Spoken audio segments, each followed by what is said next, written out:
ছবিতে বিনোদিনীকে বলতে শোনা গেল, এই থিয়েটারকে আমি পুজো করি। আবার তিনি বললেন, বিনোদিনী দাসী কিন্তু বিকাও নয়, আমার অভিনয় বিকাও হতে পারে। তা দেখতে হলে টাকা দিয়ে টিকিট কাটুন, আমার অভিনয় কিনুন, দেখতে আসুন।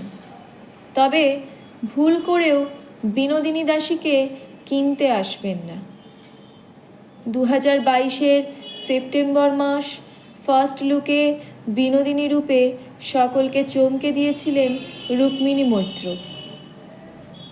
এরপরই জানা গিয়েছিল পরিচালক রাজকমল মুখোপাধ্যায়ের হাত ধরে আসছে বিনোদিনী, একটি নটির উপাখ্যান।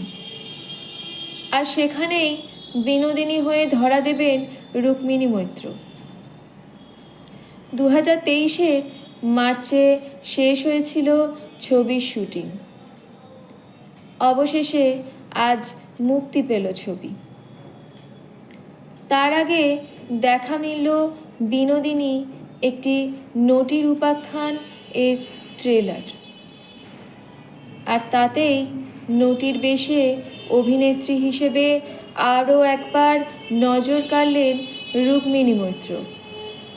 থিয়েটার, থিয়েটার, থিয়েটার, এই থিয়েটারই ছিল তার প্রাণভোমরা, তার জীবন। অসামান্য অভিনয় প্রতিভার অধিকারী হয়েও আজন্ম বঞ্চনা আর অবহেলার শিকার হয়েছেন তিনি।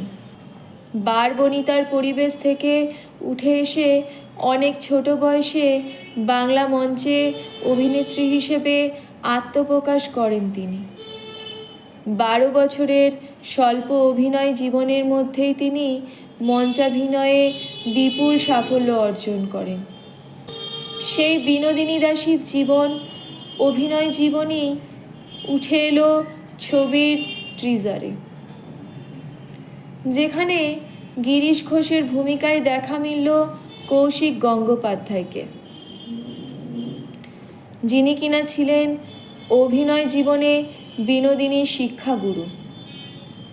ট্রিজারে রাঙাবাবুর চরিত্রে দেখা মিলল রাহুল বোসের।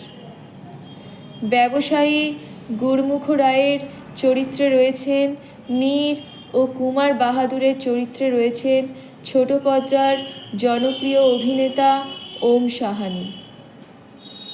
ছবিতে ধরা পড়ল বিনোদিনী দাসীর বলিষ্ঠ ও দৃঢ়চেতা চরিত্র। তাকে বলতে শোনা গেল বেশ জোরালো সংলাপ।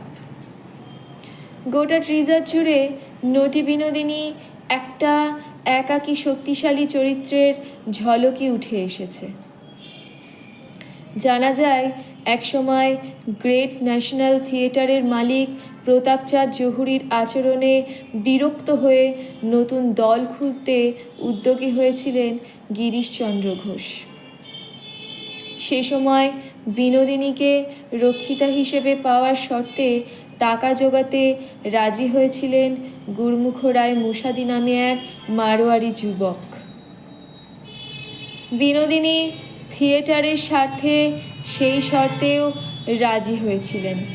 1983 সালে বিডন স্ট্রিটে তৈরি হয়েছিল সেই থিয়েটার ভবন। বিনোদিনীর ইচ্ছে ছিল সেই থিয়েটারের নাম হবে বি থিয়েটার। তবে কিছু মানুষের বিশ্বাসঘাতকতা ও প্রতারণার শিকার হয়েছিলেন বিনোদিনী। সেই প্রতারকদের মধ্যে ছিলেন বিনোদিনীর অভিনয় গুরু গিরিশচন্দ্র ঘোষও। স্টার থিয়েটার নাম রাখা হলো সেই থিয়েটার হলের।